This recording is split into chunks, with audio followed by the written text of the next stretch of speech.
the companies winning with AI aren't the ones with the biggest budgets. They're the ones who are starting right now. If you've been waiting for someone to cut through the noise and show you exactly how AI could transform your work, your wait is over. Your competitors have already signed up. I'm Kenny, founder of Brim and the host of the AI Opportunity. Welcome to the AI Opportunity. Super excited this week, joined by Chris Allaire. Chris, it's amazing to have you here.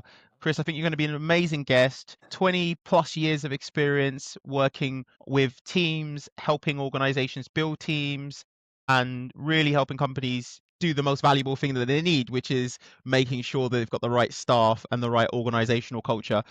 Absolutely. Brim, thanks so much for having me. This is it's an awesome opportunity. So, name is Chris Allaire, founder, CEO of a technology staffing and recruiting firm based out of New York City called Averity. Verity's been around for now 12 years. I've been in the business for yes, over 20, almost 30 now. So there's the stripes are just keep adding onto it. Do full time, we do contract staffing. I've been on the agency side my entire career, and in the tech space, we're dealing with software engineering, DevOps, security, machine learning, data, and then obviously now all the AI stuff. So I've been around the block for quite some time. A lot of things I've seen. In those last few decades, you must have seen so much change when it comes to technology. What would you say is the sort of most significant differences today versus maybe when you started out when it comes to the wider industry? So, when I first started, honestly, it was just all phone calls. There was no, not to date myself a little bit over here, but it was phone calls and fax machines. Then obviously the dawn of the internet changed the entire landscape, not only of technology, but the biggest thing that evolved in the world, honestly, I think is the way we communicate with each other. Because when the internet came out, all of a sudden we had email, right? And then cell phones introduced text messaging. And then the cell phone obviously introduced, the availability of communication in your pocket. So in real time, if I just wanted to find you, I could find you. So the evolution of technology, the biggest thing that I've seen is access to information, how we communicate to each other, the world, everybody else around there. If I was going to say, those are the two biggest things, are really just the amount of access to information that we have at our fingertips and how we communicate with each other. Today must seem like almost having to relearn a lot of new things again, right? With this sort of advent of AI, and there's so much happening in this space. I know when we spoke before and we were doing our research, you had I would say, a really refreshing perspective on AI. Is it fair to say that you're somewhat of the view that it's in its infancy and there's a lot of things to carefully consider? What do you think the biggest misconceptions are when people are talking about, say, AI, and in particular AI in the context of hiring and staff and people and culture? So here's the thing about when we were talking about AI, yes, natural language models, NLPs, and things like this have been working with machine learning behind the scenes for a long time, 20 to 30 years. But the modern day AI that we're all familiar with is basically automation, specifically around, ChatGPT, Gemini, chatbots, large language models, small language models, and things like that. So now your ability to have things analyzed for you and spit back at you as quickly as it is absolutely unbelievable. So this stuff is changing as quickly as you read about it. Anything you talked about 2 months ago has already changed, let alone the stuff you were talking about a year ago to 2 years ago. So the evolution of AI has been around for a while, but the modern day AI that we know of today is still very, very infant, right? So, you read these papers about the MIT report, the great AI divide or whatever it's called. You're hearing these things about 95 to 96% fail rates, right? So I think the biggest thing about when infancy stages comes to mind is that when you are training a pet, when you are teaching a child, you can't look at it as, hey, great, now I have a human. Let's give the human all this stuff to do. Great, now I have a pet. I'm cool. I don't have to do anything. You have to teach it. And where we are in the stages of things right now, we are still teaching this thing and we are still finding out what it's capable of doing. So, a couple weeks when we were talking, I was the infancy stage of things. There's so many industries that are still trying to leverage all these tools. Now, where things have gone wrong is them reliant on these tools to fix everything for them. The infancy has been my comparison is like, well, that's like basically having an 8-year-old, right? So when you have an 8-year-old or a 10-year-old, if you will, something of that age bracket, they are capable of more than you realize, but they are also not capable of all the things that you want them to be capable of, right? If you ever ask an 8-year-old to clean their room, that's just not going to happen, right? So a lot of times, the comparison I've used is when people are turning over their entire company to AI because like, oh, it's great, here we go, let's let AI do all these things for us. It's literally turning your household over to an 8-year-old and saying to your 8-year-old, cook me dinner, clean the house, clean up your room, take the dog out, do all these things. And then you're like, okay, cool. Now I can sit back and like watch TV and like hang out. But then you realize that the kitchen's on fire. The dog hasn't been taken out yet. The bedroom's still a mess. And you're like, well, what the hell happened? But it's like, well, you turned it over to an 8-year-old. What did you think was going to happen? All of the above. So the problem what's going on out there is, and people were getting mad, their reliancy on the technology is we're not there yet, right? You can't be fully reliant on this stuff to just set it and forget it and do it for you. And I don't care what all the hype is out there. I don't care what all these people are saying they're doing, all right? Because it's got magic. And I use it. I'm in it all day long. I've got custom tools for it. I use it on the back end of operational type of stuff. Now, I still double check all the work. I still have a human in the loop when it comes through and it spits back information to me. And I'm like, no, that's inaccurate. And what does it do? It turns around, I was like, good catch, buddy. Hey, thank God you're on top of this. And it's still, so if you think you can hand over all your processes and all this stuff to your infant, you're going to get the results that an infant will give you. But if you understand that it still needs, you still need to hold its hand, you still need to teach it. You still need to work with it. You still need to it doesn't know right now what it doesn't know. And the other thing out there, it's learning from the internet. And there's so much crap that's on the internet that it's just that's where hallucinations come from, right? It's spitting back all the garbage that are read on the internet. And you're like, none of this is even accurate. And so again, that's where I think it is at this infancy stage right now. It's here to stay. It's awesome. It's got so many cool functionalities to it, but this idea of just, where were we? November of 2025. This idea of just handing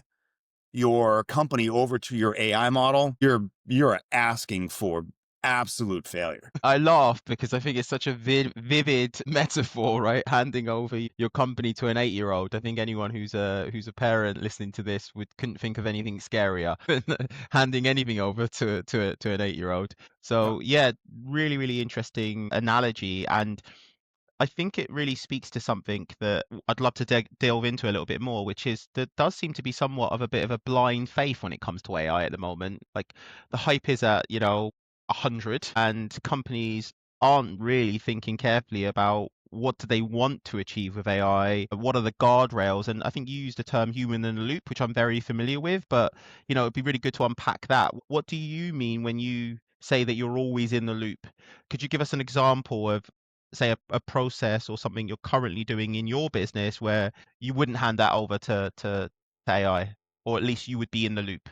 Writing articles, doing blog posts. A lot of stuff right now around SEO, searchability, answer engine optimization, search engine optimization, fact checking. So rereading all these things that's spitting back out to me. Right. It's doing all these like crazy things. It's the marketing platforms are absolutely ridiculous. It's calling the things like this, like it's personalizing, quote unquote, personalizing, these emails. No, it's not. It's reading where I'm from on LinkedIn. It's grabbing like an obscure sentence. And then it's like, hey, Chris, see you live in New York. I heard you like to play the guitar. Hey, have you ever thought about a marketing channel that's perfect for, blasting 50,000 people and getting a 0.3 response rate? That's not personalization. So this idea of like people just handing it over and I'm thinking that we're just going to throw a bunch of shit against the wall to see if it sticks. And like, well, if I throw 50,000 emails out, sure, I'll get some responses out of it. So there's some things like that people are handing their entire marketing blogs. I had, just this week, actually, I had a bunch of issues within WordPress. And naturally, I'm on with ChatGPT, asking, hey, how do you do this? How do you do that? And it's giving me all this information. I'm like, no, that's not an option. Blah, blah, blah. And it's like, that's not an option. It's like, oh, good catch. I'm like, okay, I've now spent 2 hours on this and I haven't gotten anywhere. this is now like, this is frustrating as effing hell. So I had to figure out a new way to communicate with it in order to get it to work for me. And the only way I could get it to work for me was literally step by step sending it screenshots of everything it did. And then when I started doing that, I had to figure that out. Then it took me about another 35 to 40 minutes to fix the problem, but we fixed it. So this idea of just like, oh, I'm just going to talk to ChatGPT and it's going to hand all the answers to me is wrong.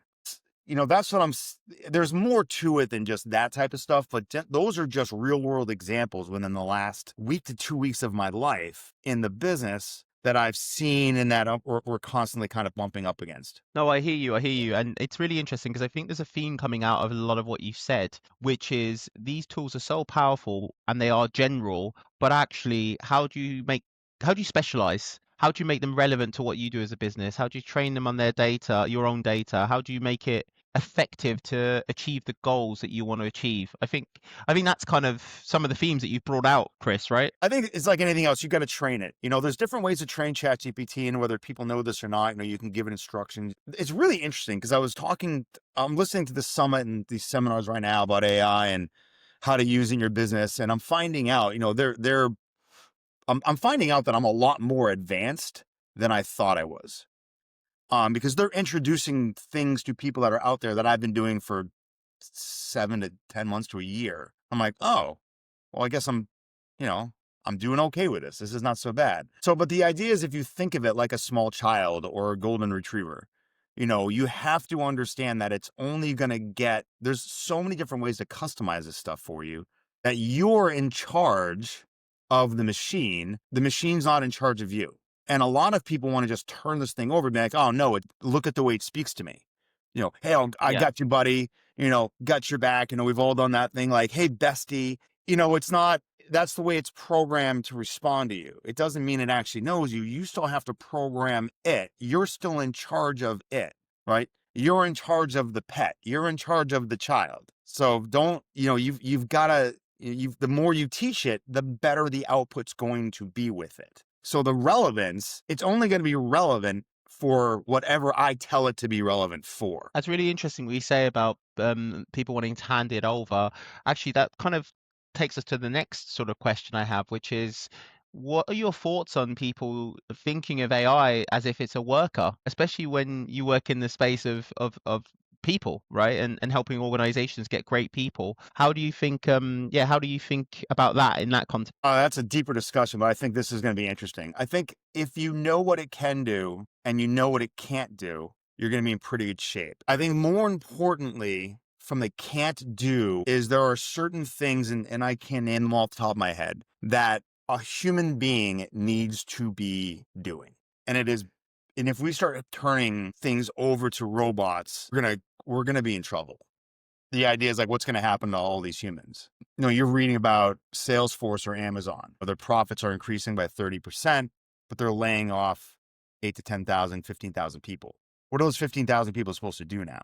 Oh, that's a really interesting kind of world on where we're living in. Now because again, I think, you can get a lot more production out of these assistants, right? These automated assistants, with AI and language models, et cetera. So and there are certain things that I'm doing right now that I'm like, you know what? Now I can have AI do all these things, and I don't need to hire a full-time staff. I used to have a marketing team years ago. I don't have a marketing team anymore. I have an intern she's freaking phenomenal, and she handles 90% of the stuff that I need done. And the other stuff is handled by AI. So there are, as a worker, it's an interesting space out there. And I wish, the whole thing is like, somebody using AI is going to outproduce somebody who's not using AI. I got to say is like, right now, no matter what industry you're in, no matter what type of job you have to stay on your toes. And I don't mean by like keeping up with the technology. I mean, literally tomorrow, you may walk into the room and you may be out of work because your salary may not be deemed necessary because someone in the organization decided that you can be replaced with AI. Now, I know there are things that we can, and I know there are things that we can't. What I'm really cautious in my area is knowing the limitations on what it can and what it should not do. And especially in my business, which is recruiting, there are things that it should not do or have anything to do with. And I'm very cautious, and I'm very, I'm on top of those types of things. I mean, it's pretty dystopian, right? The way we've just gone through that. I mean, you could walk into work tomorrow and someone might have decided that you're surplus to requirements because of AI. I think I do agree with you, or at least with the premise that AI is definitely having an impact on work. And there's no doubt it's going to have more and more of an impact. I do think, though, something you said is really, really important, which is how do people get empowered? Because it's quite easy to feel quite terrorized, right, by that dystopian future. But actually, if you are staying on your toes, as you described it, you're really learning what's happening in the world. You're trying to kind of keep yourself informed. I think there's real empowerment there because you start to realize that actually a lot of what's being developed and the new technologies, they're capable, but they're not human equivalent, and certainly not there yet. From your perspective, are you seeing it have an impact on the labor force? I mean, you'd have a really good vantage of that, Chris, right? So what are you seeing? I mean, I know we've taken this down a bit of a negative road here, but So I think let's on look at the the competition.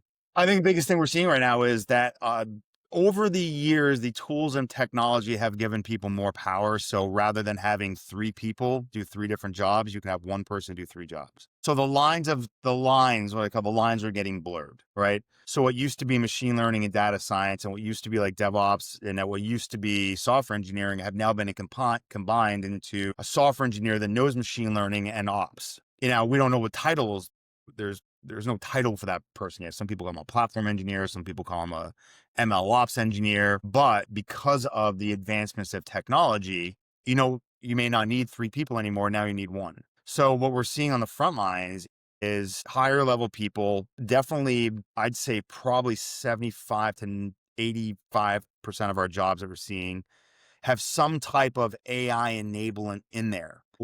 Whether it's, you're not building models, because we're still not there yet.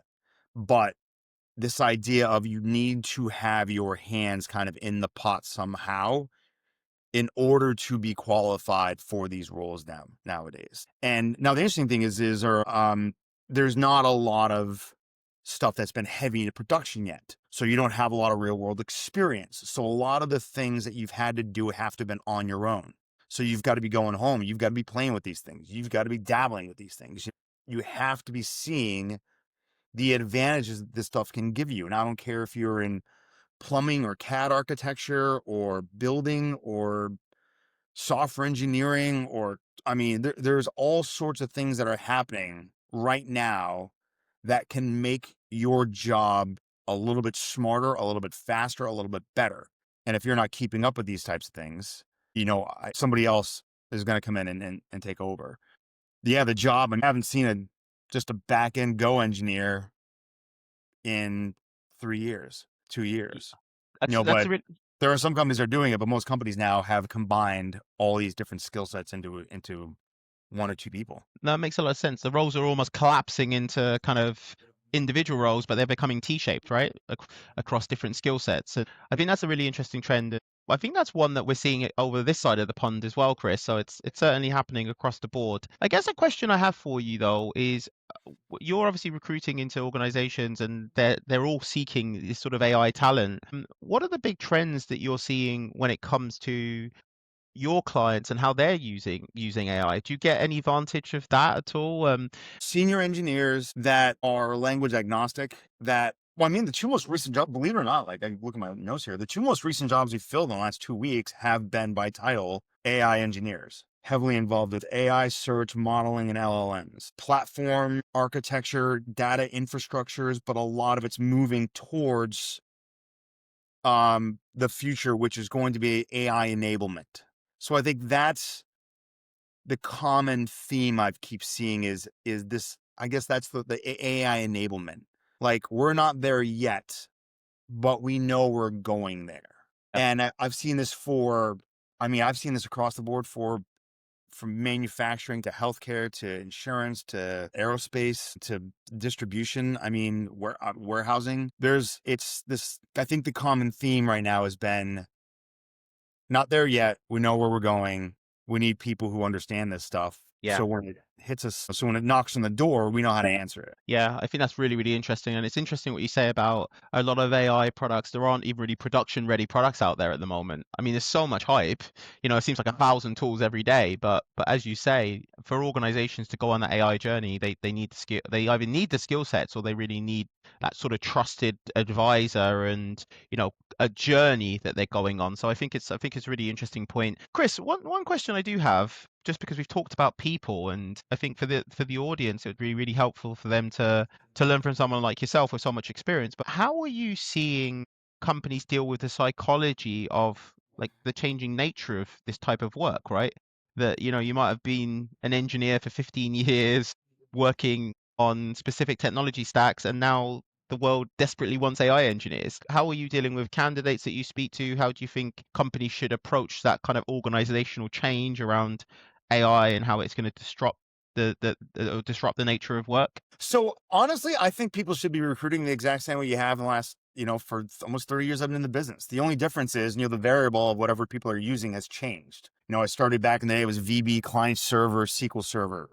Then it went to web-enabled programming. Then it moved into open source. Then it moved into other types of things. And then, rather than it being PHP, there's a lot of things that were Python. Then it went to Node.js, and then the Go got so. But at the end of the day, you're still hiring a human being that has got the capacity to add value, think on their 2 feet, has got intellectual curiosity enough to keep up with what's going on out there, and bring ideas and thought patterns and architecture and all this stuff to the table, like people you want to work with. So at the end of the day, you're still hiring human beings, right?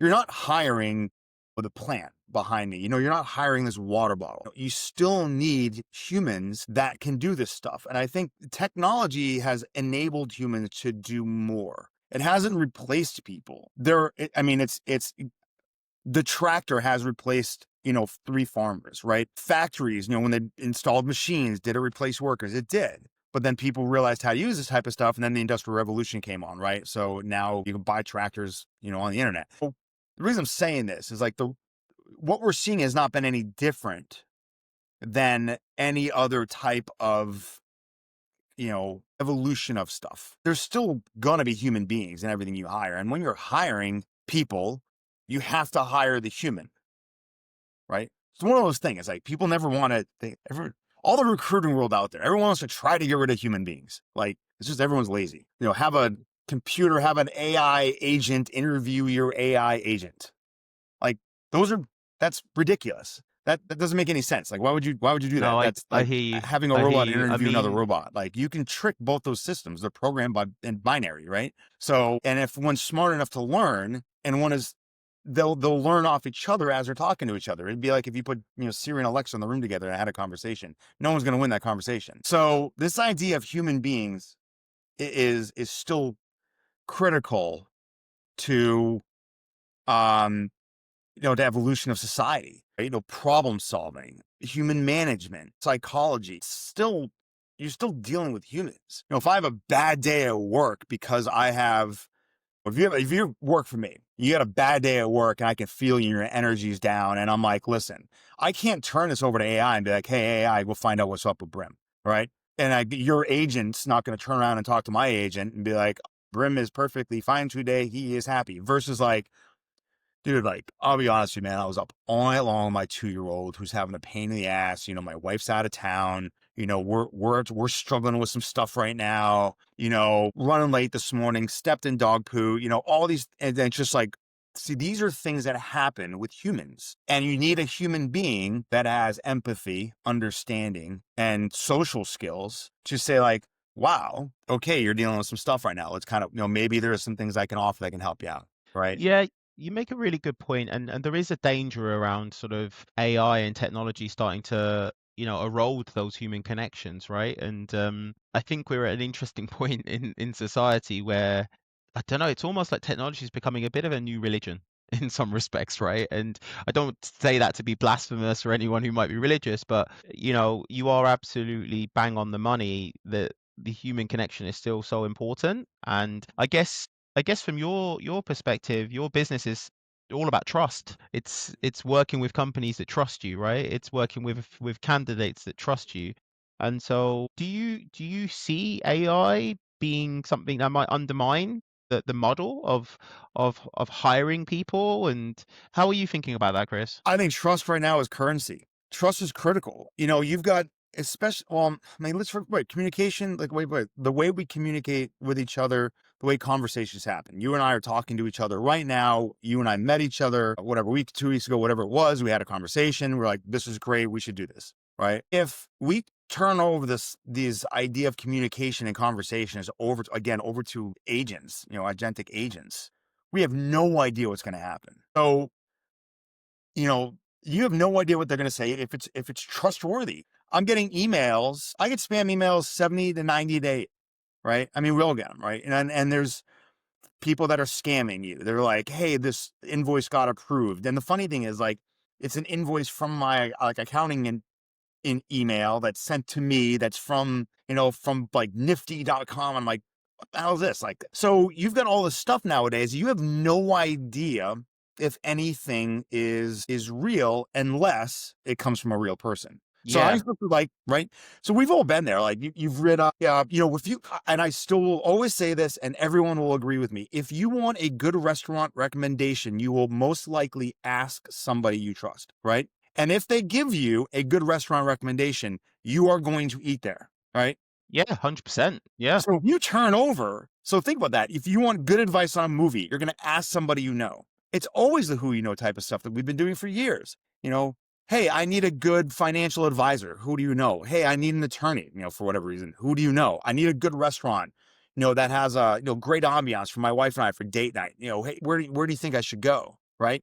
You're going to get that advice. You can get it all on Google and you can get it online, but we've all been to a restaurant before that you tried a recipe or something like this, and it got 4.5 stars on Google or 4 stars on Google, and you ate there and you're like, I'm not coming back here. This is underwhelming. So you've relied on, again, I've seen it before. It's like, if you have no idea who are reviewing these things, right?